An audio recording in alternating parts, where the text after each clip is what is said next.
Some answers change your life, but the final ones can change the world. Scene: the facility. 24 hours left. The receivers stood in the core chamber. The merged orb pulsed with overwhelming energy, floating above the platform like a sun in miniature. Rayan, Aman, and Lyra had seen visions, truths hidden even from themselves, visions of a time long before the collapse, visions of who they really were. Flashback: 22 years ago. The Sky Answer wasn't just a signal. It was a message from another version of Earth, one that had already faced destruction. They had sent their warning through frequencies, through dimensions, across timelines. They warned, "You are repeating our mistakes. If you don't listen, your sky will fall too." The Sky Answer Project had tried to decode that message. But governments panicked, power feared truth, and in trying to shut it down, they had triggered the collapse themselves. Scene: present day. Lyra's revelation. Lyra stood trembling. Her orb, the final key, had unlocked the last layer of memory. "We weren't just chosen," she whispered. "We were made." Zoya's voice came through the speaker. The receivers were born from the signal's energy. "You're not just human. You're hybrids of memory and light, carriers of the last hope." Rayan's knees buckled. "Then what are we supposed to do?" Zoya's voice turned gentle, breaking. "Give the world a second chance." Scene: outside. The final threat emerges. But from the ruins outside, a storm was rising. A rogue faction, known as the Null, had tracked the activation signal. Survivors who believed the Sky Answer was the cause of the collapse, not the cure. They had come with one mission: destroy the core, end the signal, let the world restart without the past. Explosions shook the mountainside. The final battle had begun. Scene: the core, last activation. Zoya screamed through the comms. "They're trying to breach the walls. You have minutes. Activate the final protocol." The receivers took position around the core. Each raised a hand. The orb split into 3 streams, one for each of them. Rayan remembered his mother's voice, calling him a child of the stars. Aman heard the music one last time, now complete. Lyra saw herself as a child, looking up at the sky, whispering, "Why am I different?" They weren't different. They were designed to carry memory, to remember what the world had forgotten. They activated the core. Light exploded outward. Everything went silent. Final scene: 1 week later. The skies were blue again. Not just clear, but alive. Birds flew. The wind sang. And across the planet, screens lit up in every abandoned city, every bunker, every home. The message was heard at last. To those who survive, listen well. Your world fell not by war or greed, but by forgetting what truly mattered: connection, memory, and truth. This is your second chance. Don't repeat us. Remember us. Final moments. The receivers.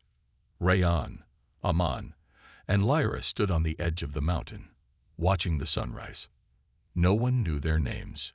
No medals were given. But the world was breathing again, because they remembered when no one else could. A man smiled faintly. The sky finally spoke. Rayan whispered, and this time, we listened. The orb's glow had faded again. Rayan sat in the center of the observatory, still staring at the spot where the hologram had vanished. The dust in the air had begun to settle, but the storm inside his mind had only just begun. Receivers, protocol, the Sky Answer. The words swirled around in his head like pieces of a puzzle he couldn't yet understand. He knew one thing now for sure. He wasn't the only one. Somewhere else, a man stood in the dark, inside a small music shop, closed for years. His name was Aman. His eyes were cloudy, his steps uncertain. But his ears, they were wide open. Blind since the age of 15, Aman had always said he could hear the sky. People laughed at him. Not anymore. That night, when the sky flashed blue, a man had woken with a jolt. A sound filled his head. Not music, not a dream, but a memory. The same melody he had been humming all his life. But now it felt complete. He opened the drawer beside him and pulled out an old pendant his grandfather once gave him. It was glowing now, just like it had before the world changed. He clutched it tightly. Tears rolled down his cheeks. So, it's true. You're calling us again. And in another corner of the broken world. She sat in a wheelchair, her long fingers still trembling. Her name was Dr. Zoya Mir. Once a brilliant astrophysicist, once a leader in the secret Sky Answer project, until the accident that ended her career, and almost her life. Since then, she had vanished from the world, disappeared into shadows, waiting, hoping, watching the skies. That night, when the sky lit up again, her screen blinked for the first time in 15 years. Receiver signal detected. Code 19Z. She whispered under her breath. A receiver survived. Back in the observatory, Rayan stood. The orb had floated back into his hands, calm again. He whispered to it, "What am I supposed to do? What does this mean?" The orb responded, not in words, but in light. A map. Faint lines stretched across the floor, glowing blue. 3 points, connected. Rayan recognized the center. It was here, the observatory. But the other two, he didn't know them. Yet somehow he felt them. "You have to find them," the voice echoed inside him again. Rayan didn't question anymore. He packed his bag, picked up the orb, and stepped outside into the gray morning. For the first time in weeks, the wind was moving. The birds had returned. Something in the air felt alive again. Later that night, far from each other, but connected by something deeper than time or science, Rayan, Aman, and Zoya Mir all looked up at the stars at the exact same moment.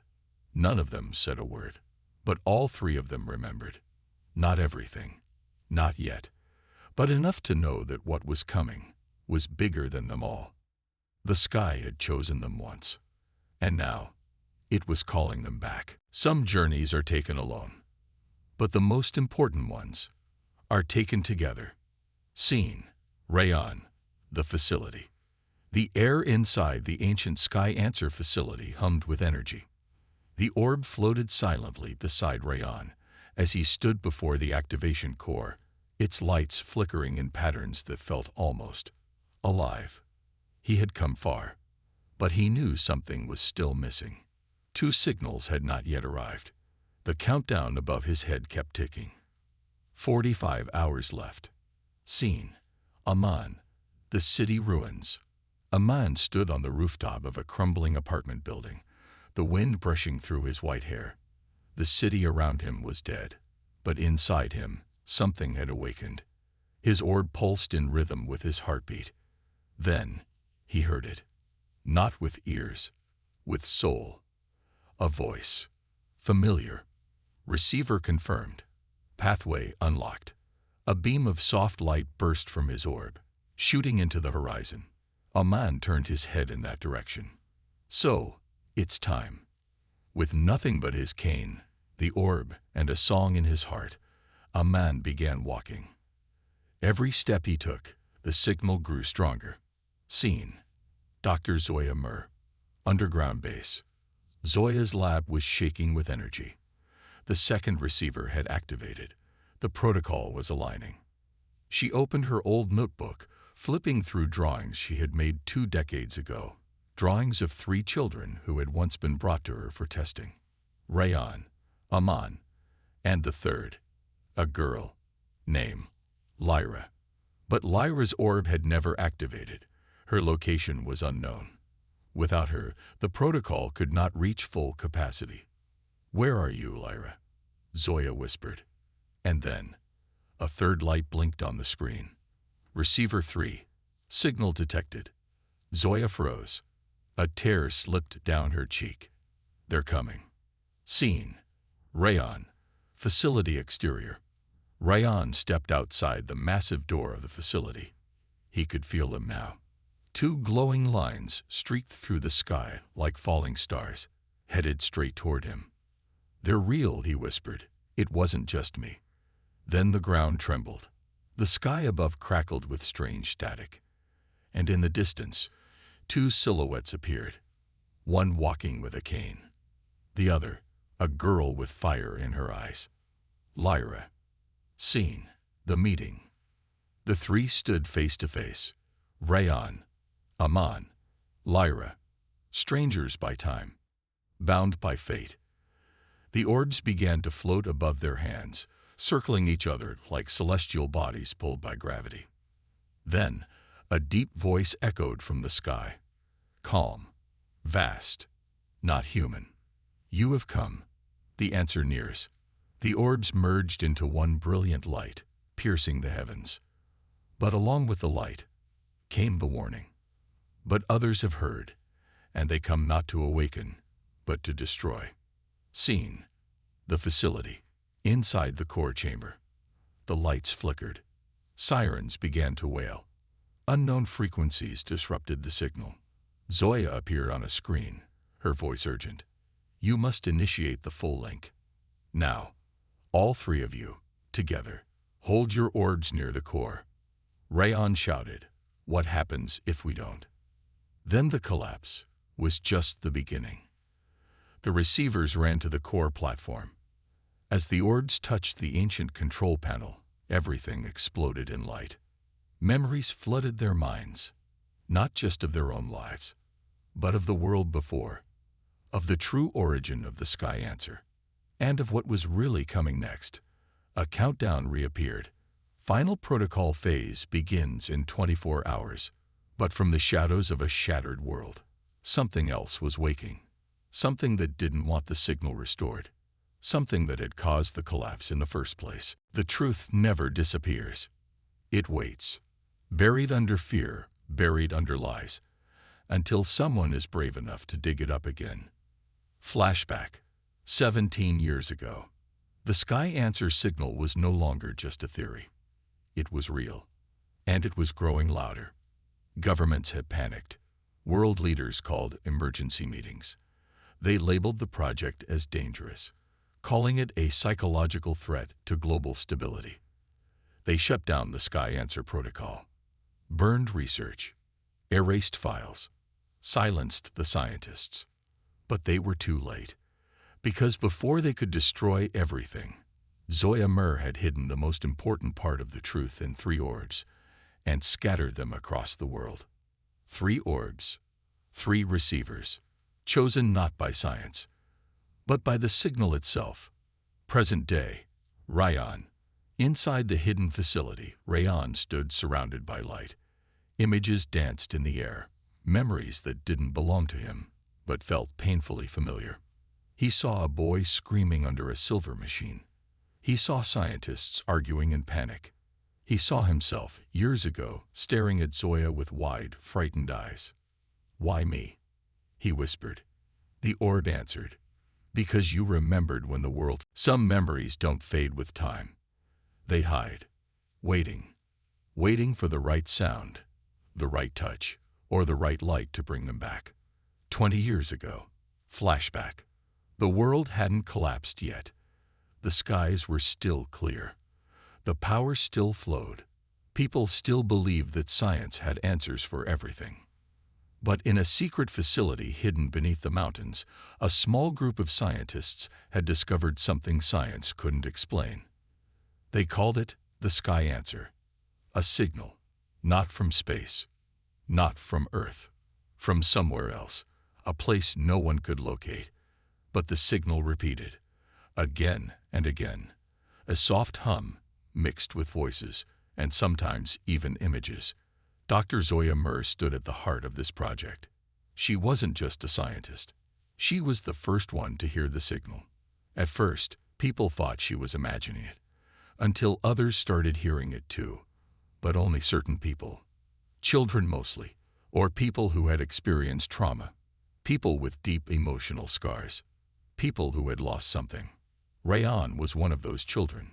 So was Aman. They were just kids then.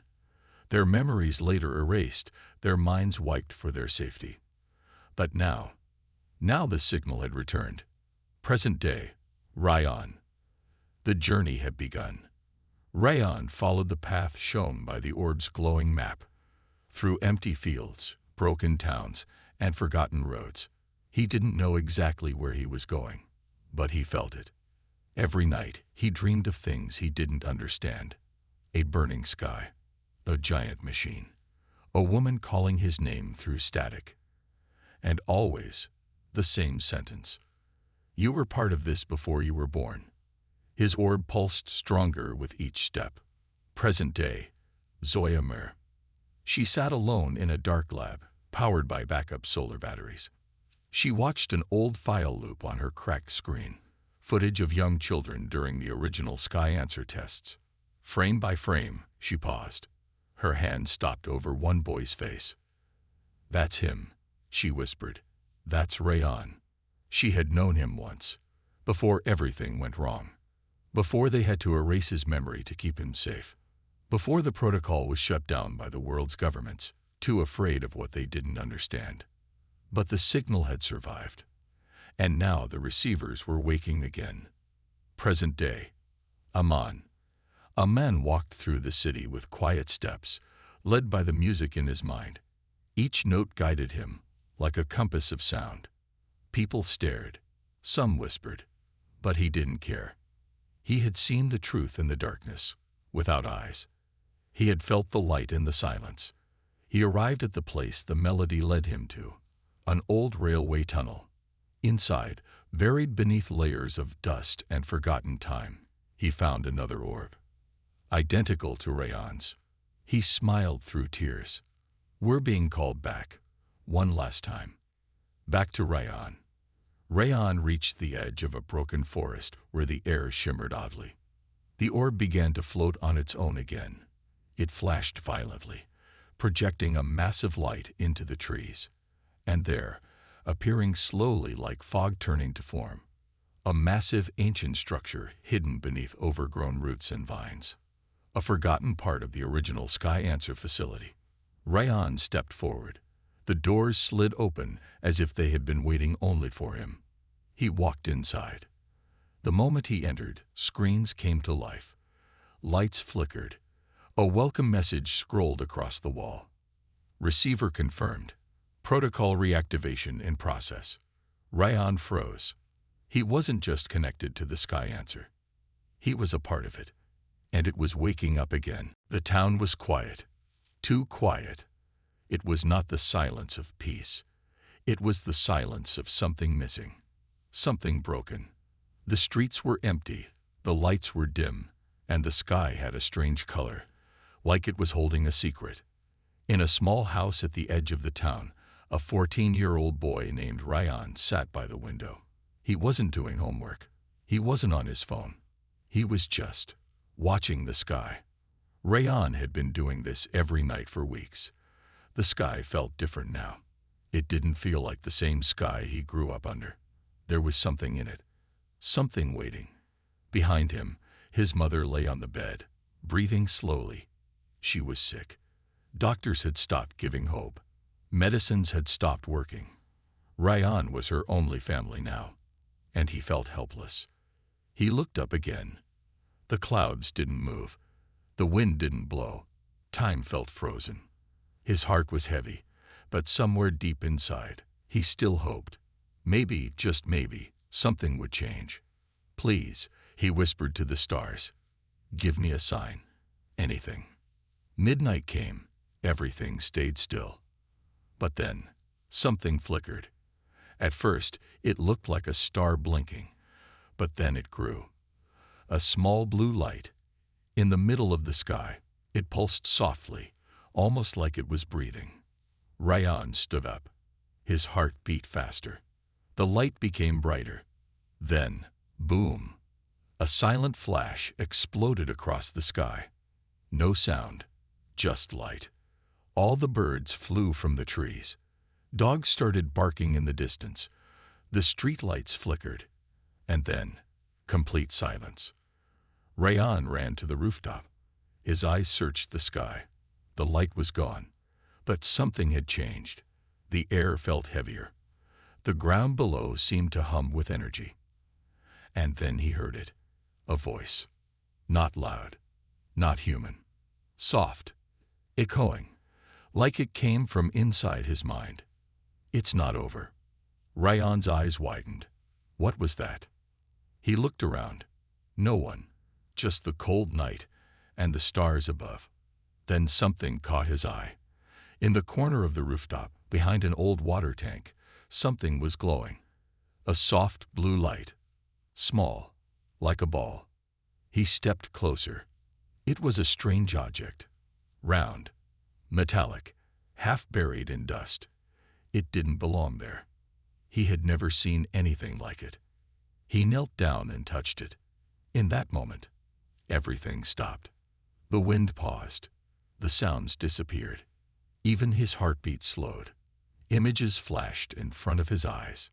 Not dreams, not memories, something else. He saw a burning sky. He saw people crying.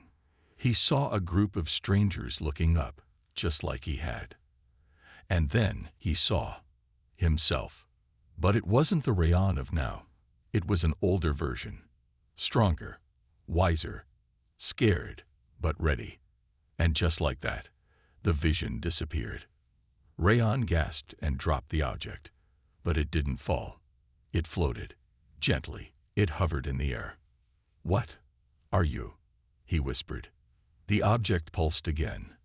Then a small light beamed from it and pointed toward the far side of the town, toward the old abandoned observatory. Rayan didn't know why, but he felt pulled toward it. He picked up the object again. This time, it felt warm, alive. He looked at the sky one more time. The stars were normal again. The silence had returned, but something inside him had changed forever. He wasn't alone anymore. Something was coming, and Rayan was now a part of it. Rayan didn't sleep that night. The glowing orb sat on his desk, still pulsing softly like a heartbeat. He had tried to tell himself it was all a dream, that maybe he was just tired or scared or imagining things. But the light didn't fade, and neither did the voice in his head. It's not over. The words kept echoing. Rayan sat beside his sleeping mother. Her breath was shallow. Her hand felt colder than usual. The hospital had already stopped calling. It felt like the world was giving up on her, on everyone. But now, something had changed. He turned back to the orb. It was quiet now. Still. But something about it felt alive, like it was waiting.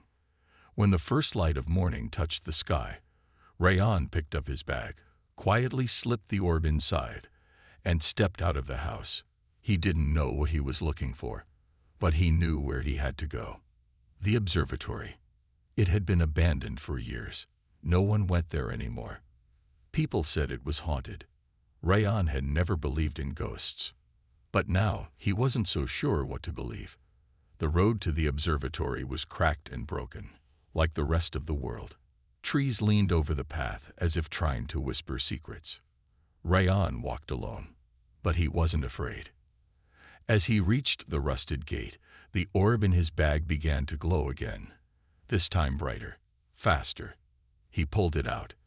It hovered from his hand and floated forward, as if it knew the way. He followed. Inside the observatory, dust covered everything. Broken chairs, shattered screens, empty coffee mugs. It looked like everyone had just left, in a hurry. Years ago. Rayan stepped into the central dome. The orb flew to the center of the room and stopped midair. Then, for the first time, it spoke, but not in a voice like before. This was different. Clearer. Mechanical. Signal trace detected. Memory fragment unlocked. Rayan's heart skipped a beat. Then, a projection lit up the dome. A hologram. Blurry at first, then sharp. A woman appeared. Middle age. Wearing a lab coat. She looked scared. She looked tired. And she looked straight at him. If you're seeing this, Then the message finally got through. My name is Dr. Lena Amir. We tried everything. We really did. But the signal was never meant for all. Only a few could hear it. Only the ones connected to it from birth. The message glitched. The orb you hold, it's not just a device. It's a key. And if you're holding it, then you're part of the protocol. You're one of the receivers. Rayon stepped back. Receivers. The hologram flickered again. This world was warned. We were told something was coming. Something beyond science. We called it the Sky Answer. Most ignored it. But some of us, we believed. We built these orbs. We encoded the truth inside them. We waited for someone like you. The message ended. Silence returned. Rayon looked at the orb.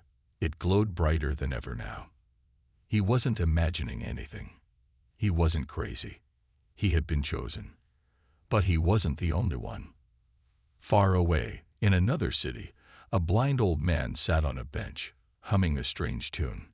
He couldn't see, but tonight he felt the sky again for the first time in 30 years.